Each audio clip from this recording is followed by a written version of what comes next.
r/AskReddit. What brand are you loyal to and why? Fisher Price. I bought a baby swing at a second-hand market.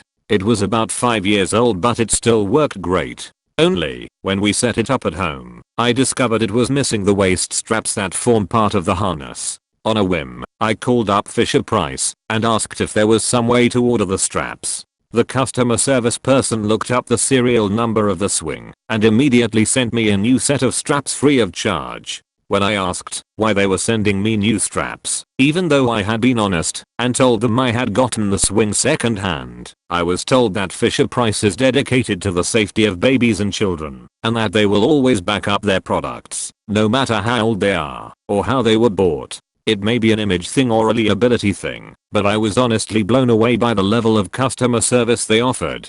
Dude, Fisher Price stuff lasts fucking forever too. We have Fisher Price little people toys that are like 30 plus years old at this point and have been used by every single generation in our family. This fucking castle is still around. It's not a brand per se, but there is a tire place in my hometown called Joss Tires who I will forever sing the praises of. My mom has those expensive low profile tires. She went there once wanting to buy 2, then come back next payday and buy the next 2 because she couldn't afford to buy all 4. Now the owner sees her tires and they are bad. He says he cannot in good conscience let my mom drive on bad tires and let's get pay for 2, but take all 4, trusting her to come back and pay for both, which she did. Fast forward a month and it's my turn to get tires and he gives me a quote for his cheapest brand. He finds out that he missed the sale of the cheap brand and didn't have more, puts the good tires on my car and sells them to me for the price he originally told me I'd pay. I'm always going to go there for new tires. Edit. Removed crappy from description of my mom's low profile tires. They aren't crappy themselves, but bad for the area we live in.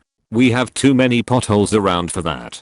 Esto 2. The particular shop I went to is in Huntington, West Virginia for everyone asking. I can't reply to everyone asking lol. There's a Just Tires around the corner from my house. I've only ever heard good things about them. Still. My dad once bought a commercial still weed eater for use around his property. It's a 2-cycle engine, so it takes gas mixed with oil.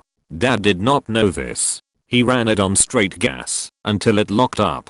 The still technician who fixed it told him it would either last a week or a lifetime. No telling. That was 30 years ago and it still runs great. All the outdoor stuff I buy is still. *STIHL runs great. Pilot G2 pens. Black, 0.38mm. They're just perfect pens. Smooth, feel good in the hand. Love the pocket clip that I fidget with in meetings. If I had one recommendation it'd be to make that clip stronger, as I break them on pretty much all my pens. G2s are simply the best.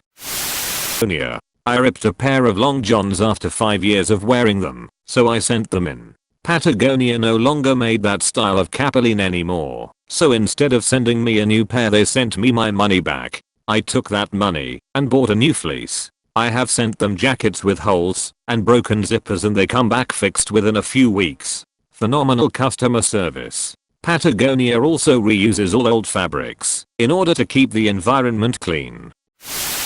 Lego. Because of the quality and consistency, it's just a classic brand. Edit. Wow, did not expect this to be so popular. Shameless plug, but because many people have complained about prices, I wrote software that analyzes the per brick price. Hope that helps. Also, after posting my initial comment, I spent the whole morning with my 2.5-year-old at the Lego store. We had so much fun and the employees are top notch. I've bought many Lego sets over the years and I've never once had a set that had missing pieces. You always end up with extra pieces, but never has there been a missing piece. That's an incredible level of accuracy if you think about how many Lego sets they put out. Edit. Wow, missing Lego pieces is really provocative. Really gets the people talking.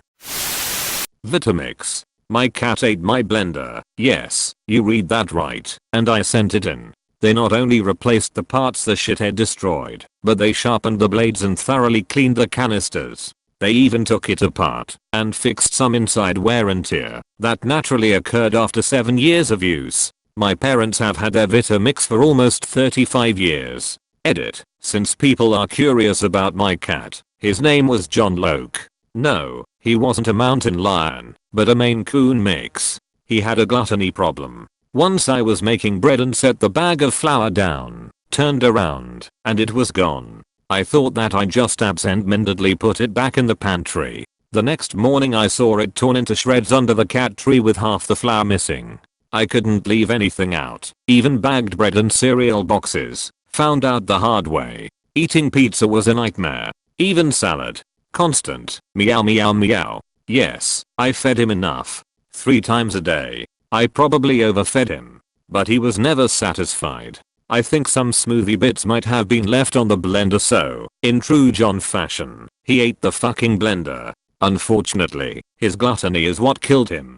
He didn't even live past 2 years. He ate something, who knows, and it punctured his stomach and spilled acid into his body. We spent $2K to save our handsome boy, but it was not enough. I sobbed like a baby for a week. R.I.P. Handsome John, Prince of Washington, defender of the Canadian borders, usurper of pizzas, slayer of blenders. We miss you. Cat tax. Edit 2. Thanks for all the coins. Here's another cat tax. Yes, I was eating in this picture. I needed to capture the food craze in those eyes. Edit 3. I'm overwhelmed by all of the love for John. He really was a unique little guy. He loved playing fetch, tug-of-war, loved baths. He loved his dog sister, and would incessantly meow and yodel for her whenever she left for walks. I haven't been able to find a suitable replacement for him, and it's been 3 years. Thanks for all the love, Reddit. My cat ate my blender. I suppose it's still much better than the other way around. Edit. Thanks for the bling guys. MSI. I had a video card that melted my entire computer outside of the warranty period. I sent the video card in on an RMA. They asked if it did any damage to the rest of my computer. I said yes. They then requested a copy of the parts I bought, as long as it's through a company they know. Fortunately I bought all my parts through Newegg. Sent them my order and they completely reimbursed me for my entire computer. I had MSI Mobo as well. Since then I always get their products. They didn't need to do that, since my GPU was out of warranty. On the topic of GPUs, EVGA is a fantastic brand as well. Top-notch support over there. MSI/Edgar is all I buy, has been the same for over a decade. I switch between brands every couple of years depending on the deal at any given time, but both are similar to me in build quality, performance, and warranty. Petzl. Extremely well-made life support equipment.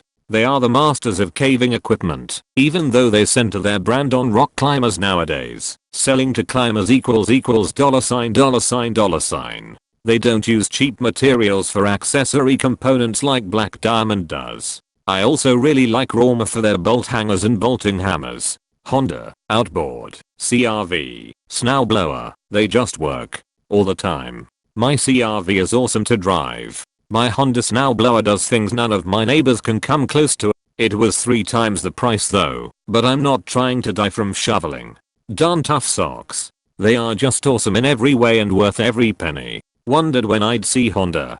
Drove my 2004 Civic X to 210k miles, sold it for $2,700, and bought a 2016 Civic Touring. Never had to do anything to the old Civic other than brakes, oil, routine stuff. Hopefully the new Civic is just as reliable. Compared to my wife's Nissan Rogue, which has had transmission problems and ACC issues, it's night and day. I'll be trying to convince her to spring for something Honda for her next vehicle. A long while ago, when I was a mechanic, I had a new client come in for service. Client said that they just found out that they needed to do something called an oil change. Explained to client that oil changes are a regular service, etc. I asked how long since their last one. They replied, well, never. I didn't know it was a thing. I asked how long they had the car. They said since new. So, a brief inspection showed they had, in fact, never had an oil change. When questioned about what happens when the oil light comes on, they thought that it just meant you had to pour a little in the engine until the light went off. The car? A 1997 Honda Accord with 240,000 miles. It solidified for me that Hondas are ducking tanks. Client had never serviced their car in the 240,000 miles they drove it, and it still ran. It kinda ran rough, but it ran.